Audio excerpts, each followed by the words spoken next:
Salut à tous, c'est Wapiti et dans cette vidéo on se retrouve pour comprendre comment fonctionne le mot-clé abstract. Donc on reprend comme d'habitude les anciens projets, donc l'histoire du petit marteau et de la bouteille qui héritent tous deux de différentes classes représentant la matière, un Metal Object et l'autre Plastic Object, et ils ont en commun la classe Simple Object.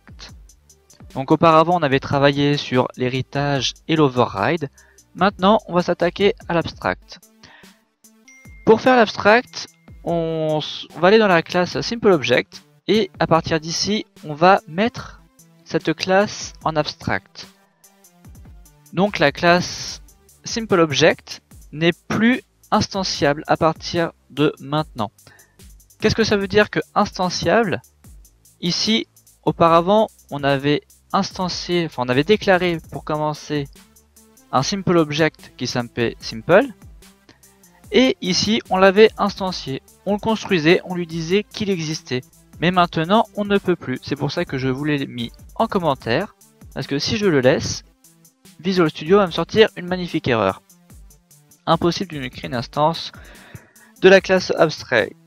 Donc ça c'est sûr, donc on va laisser en commentaire. Donc déjà c'est la grosse différence entre abstract et non abstract.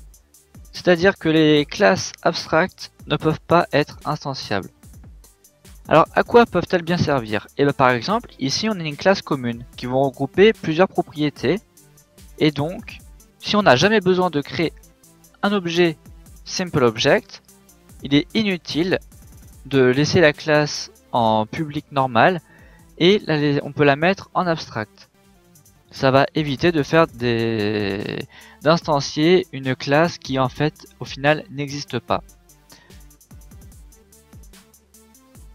C'est aussi pratique dans un jeu. Moi pour mon projet j'avais utilisé des listes de Simple Object pour bouger plein d'objets en même temps. Ils étaient tous à la base des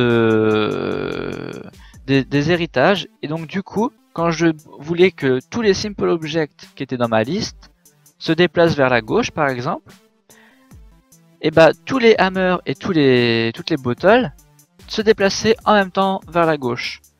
Et c'est pour ça que c'est très pratique, du moins c'est l'utilisation que moi j'en avais. Une deuxième possibilité pour l'abstract, c'est ici. L'abstract qui concerne les méthodes. Déjà la grande différence, c'est que les méthodes abstractes ne contiennent aucun corps. C'est pour ça que j'ai tout mis en commentaire. Et possèdent un point virgule à la fin. C'est un peu comme si on écrivait un prototype de fonction. Mais du coup, cette fonction ne fait absolument rien. Le mot abstract va quelque part remplacer le mot virtual, qui servait dans l'héritage et l'override d'être réécrite. C'est la même chose, sauf que là on n'a pas de fonction par défaut. Par exemple si j'instanciais, mais c'est pas le cas, je ne peux pas puisque la classe est en abstract, si j'instanciais un simple object et que ma fonction say serait ici en virtual, ça aurait écrit I'm a basic object comme dans les vidéos précédentes. Mais ici il n'est plus possible vu qu'on a utilisé le mot abstract. Et du coup dans le Metal Object, pardon, la fonction say existe toujours et elle n'a pas bougé, elle est toujours en override. Vu qu'elle est en override, on peut instancier un objet Metal Object, il existera, et il dira I'm a basic Metal Object, ici. Donc là, il n'y a pas de souci. Et quand on retourne dans le hammer, c'est exactement la même chose, la fonction say est toujours en override, et il nous dit ceci. Alors du coup, on teste. Voilà, on se retrouve qu'avec deux lignes, forcément. Celle du hammer qui a été instanciée et celle du Metal Object qui a été instanciée aussi. Mais par contre, le Simple Object, il n'est pas instancié, il n'est pas instanciable.